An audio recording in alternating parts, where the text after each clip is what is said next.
A stuck fuel gauge can be caused by several issues, such as a blown fuse, faulty grounding wire, or a malfunctioning sending unit. Understanding the root cause can save you from costly repairs. In this video, I'll show you how to troubleshoot and fix it yourself. Here's how you can do it. Step 1. Turn the ignition on and off a few times, and observe if the needle on the fuel gauge moves. If the needle does not move, it most likely means you have a blown fuse and it is due for replacement. The fuse box can either be found on the driver's side dash or in the engine compartment. Refer to your car owner's manual to find out where your fuse box is located. Step 2. Test the grounding wire on the sending unit of the fuel tank. This is connected to your car's fuel tank. You can do this by attaching the negative jumper cable to the vehicle's frame, and the positive jumper cable to the sending unit's grounding terminal.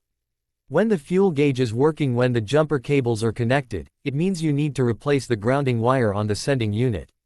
Step 3. Disconnect the wiring connected to the sending unit of the fuel gauge and then look at the fuel gauge.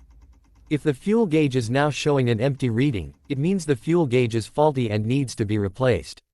On the other hand, if your fuel gauge is showing a full reading, it means the sending unit is faulty and due for replacement.